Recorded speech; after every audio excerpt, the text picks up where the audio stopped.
Tom E. Curran writing this on NBCSportsBoston.com. Should the Patriots have done more to keep him in-house? Did they do anything? 4 years ago, when McDaniels was poised to take over in Indy, the Patriots decided they didn't want to lose him and threw up a Hail Mary.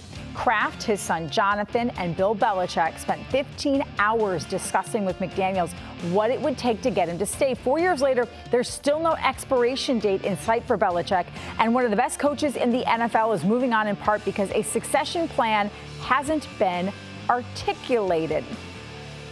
Lots of good stuff there from Tom E. Curran. He joins us now. I mean, Curran, is it safe to say that as much as Josh McDaniels wanted a head coaching job now, had they made a similar pitch to him this time around, would Josh McDaniels have stayed the Patriots offensive coordinator?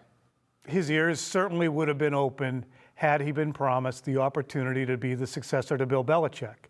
But there is no expiration date, as I wrote on Bill Belichick, nor is there great haste, in my estimation, on the part of ownership to prod Bill to find that out. So what we're seeing is an outflow of very talented coaches, Josh now, personnel people, Dave Ziegler and Nick Caserio, and perhaps Gerard Mayo is another coach in the future, and we've seen other folks leave. So obviously Bill is the greatest coach of all time, but there also comes the conversation, guys, where it's, okay, what's the succession plan, and does Bill get to write completely his entire finish? If Josh McDaniels isn't part of the immediate succession plan, Phil, does it maybe help him in a weird way to go to Vegas and prove to the Krafts, like, listen, I'm not just an offensive coordinator. And if he's successful as a head coach there, I would imagine you can't completely write him off as not being able to come back to the Patriots, right? Well, if he's a successful head coach there, why would he want to leave? I guess would be the natural follow-up question. For me, maybe he would just love, in his heart of hearts, to be back in this area. And if that opportunity presented itself, he gets a chance to work with Mac Jones, somebody he really likes again, then sure. But once these guys are out the door, you don't have that option anymore necessarily, or it's highly likely that you would not have that option. So I guess it's possible, Trenni, but I think you're kind of on to the next. If you're the Patriots and you're a Patriots fan right now, you're kind of, if you are looking past Bill Belichick and what lies in wait once he decides to step down, I don't think you should be considering Josh McDaniels as a return candidate.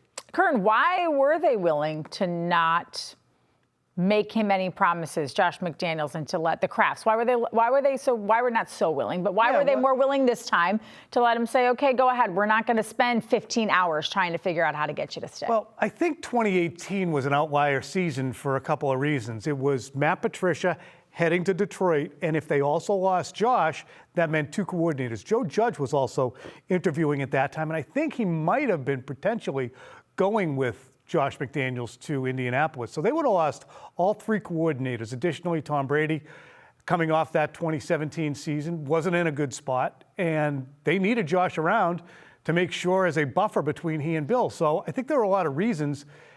Also, they didn't know what Bill's timeline was at the time. And Josh was persuaded by feeling as if, look, there's clarity as to what might happen if Bill steps aside, and I'll be part of that conversation. No promise made. So why not now?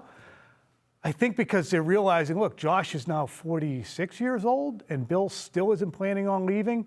Do we swoop in, or do we look to a Bill O'Brien or a Gerard Mayo?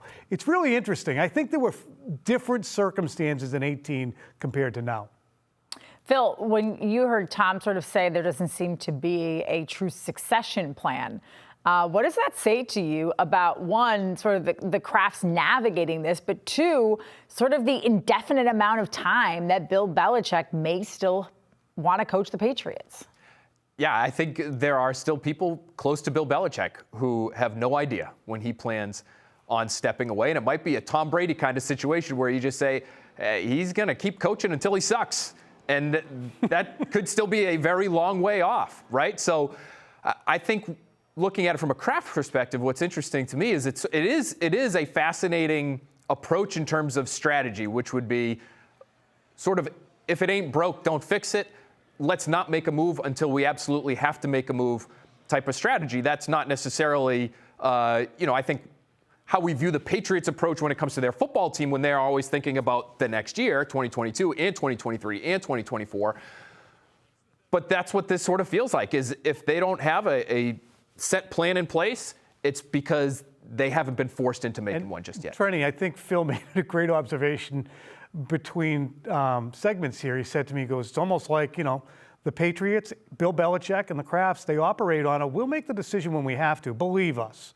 We know what's out there. We have working ideas as to what we may do if it comes to pass. But I think there's two things that are interesting to remember. When Bill Parcells was the head coach here, there was great trepidation on the part of the Krafts that he'd just up and say, you know what, I'm actually done. Don't feel like doing it.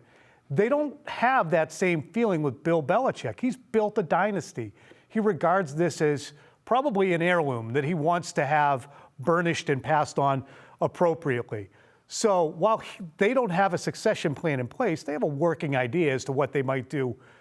But I think Bill would also, and I'm guessing here, I think the presumption is that Bill would certainly give plenty of notice to them before he was to walk off into the sunset. And who it might be, I don't think necessarily Bill is saying it's got to be this guy or it has to be one of my sons. I don't even think Stephen Belichick really would be overly turned on by the idea of being a head coach in the NFL. It's just not what I've gathered from him. But Trenni, back to you. But I think it's so fascinating. We talk about this for an hour. Well, what's fascinating to me when you're talking is it almost seems a foregone conclusion that it will be Bill Belichick's decision and his decision alone when he calls it quits. That's already, that if there is a succession plan, that is the one piece to the plan that they know about, that he will never be forced out, that it will never be the Krafts making the call. Is that what you gather is happening behind closed doors? And is that the right decision? Because that's a great question. Because maybe it's not. Yeah, I mean, does Bill Belichick get to play by rules that his players over 20 years have not been able to play by, where the succession plan and the guy who's next up is brought forward? Phil, it looks like that is somewhat the case. But I don't think it was a great year this year, especially down the stretch. And that has to be scrutinized. Drafts have to be scrutinized. So the direction, Phil, has to be weighed. But the big picture direction, I think we all agree, is that it is at least no doubt going in an upward sort of direction right now. And so if you feel as though, if you're the Krafts and you feel as though Bill Belichick can still coach at a high level, and in my opinion he can, then you roll with it and you allow him to set his own timeline unless things drastically alter course, and then you revisit. But until you get to that time, I don't know. You might be inviting some awkwardness, some hard feelings if you did start to plan and make real plans for what comes later. I will say this, and I don't remember which one of you put this in our show email today, but one of you said that in talking to players that you use sort of a line we've heard about Tom Brady. Bill Belichick, when he starts to suck, will just walk away, right? And I do wonder, Phil, if Bill is self-aware enough that if things start to not go well on the field, if he won't leave it to the Krafts to make the decision, but he'll say, you know what? I lost a step, and I'm not going to do this to this team. It's time for me to go. I think it might go beyond that. Like, I don't know if it would necessarily be on the field performance, although that may weigh into it if that's the approach he's taking, where if he just feels like he can't do it anymore. But I think it would be more about energy. I think it would be more about enthusiasm for the job. Right, Tom? I mean, I think it would be more about the year-long approach and doing all the work that it takes to do before you go into a draft or before you go into free agency and preparing for the regular season. And if he loses his enthusiasm for that piece of it, I think that's probably what would tell him it's time, more so than the performance on the field or the number of wins that he's racking up. It's almost like with Brady. I mean, Brady beat Father Time. He never sucked. I think that Bill will always be able to roll out of bed and coach a football game at a high level. But how high and how hard is it to roll the rock back up the hill for a third time to create a dynastic team or one that can challenge for Super Bowls? It's hard. And the potential of being not good and sitting there 73 or 74 and going, what am I doing? This team is 6-7 and I'm just, holy crap. I mean, that's, to me, is same thing with Brady. The reason he's getting out isn't because he's not going to be good. It's the potential of being average or worse. The team. Yeah, and one last question on Bill Belichick, guys. I do think, too, that now is a chance in a weird way for him, Curran, to sort of reset here, right? To bring in guys to sort of rebuild this dynasty, one could argue, for a third time, almost similar. I hate to always make comparisons between Belichick and Brady, but it seems like it's easy to, but similar to his quarterback to show everybody that he's still got it. I would say that's on the surface a good comp.